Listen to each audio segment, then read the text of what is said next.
যুক্তরাজ্যের নতুন অভিবাসন নীতিমালা নিয়ে আজ আমরা আলোচনা করব। এই নীতিমালা কিভাবে অভিবাসী কর্মীদের রাজনৈতিক অংশগ্রহণকে প্রভাবিত করছে এবং ইংরেজি ভাষার দক্ষতার প্রয়োজনীয়তা সম্পর্কে জান।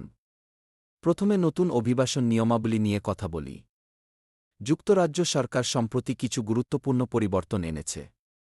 এখন থেকে অভিবাসী কর্মীদের জন্য ভিসা পাওয়ার প্রক্রিয়া আরও কঠিন হয়েছে। বিশেষ করে দক্ষ কর্মীদের জন্য নতুন স্কিলস পয়েন্ট ভিত্তিক ব্যবস্থা চালু করা হয়েছে। এর মানে হল আপনার কাজের অভিজ্ঞতা, শিক্ষাগত যোগ্যতা এবং ইংরেজি ভাষার দক্ষতা সবকিছুই মূল্যায়িত হবে। এখন ইংরেজি ভাষার দক্ষতার বিষয়টি নিয়ে আলোচনা করি। নতুন নিয়ম অনুযায়ী অভিবাসী কর্মীদের ইংরেজি ভাষায় একটি নির্দিষ্ট স্তরের দক্ষতা প্রমাণ করতে হবে। এটি শুধুমাত্র কাজের জন্যই নয়, বরং সমাজে একত্রিত হওয়ার জন্যও অত্যন্ত গুরুত্বপূর্ণ।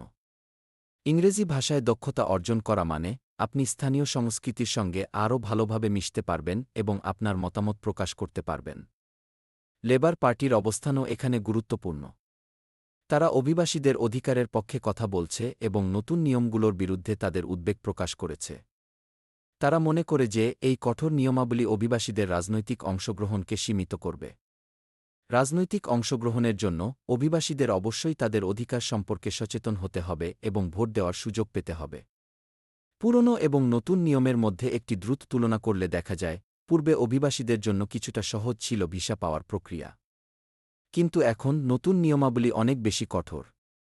এটি অভিবাসীদের জন্য একটি চ্যালেঞ্জ হয়ে দাঁড়িয়েছে, বিশেষ করে যারা নতুন করে যুক্তরাজ্যে আসতে চান। এখন আমি আপনাদের বলব, এই পরিবর্তনের প্রভাব আমাদের সমাজে কিভাবে পড়বে। রাজনৈতিক অংশগ্রহণের অভাব অভিবাসীদের জন্য একটি বড় সমস্যা হয়ে দাঁড়াতে পারে। যদি তারা রাজনৈতিক প্রক্রিয়ায় অংশগ্রহণ না করতে পারে, তাহলে তাদের স্বার্থ রক্ষা করা কঠিন হবে।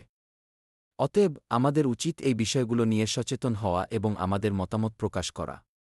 অভিবাসীদের অধিকার রক্ষার জন্য আমাদের সবাইকে একত্রিত হতে হবে। আপনারা কি মনে করেন? নতুন অভিবাসন নিয়মাবলী কি সত্যিই অভিবাসীদের জন্য উপকারী হবে? আপনার মতামত জানাতে ভুলবেন না।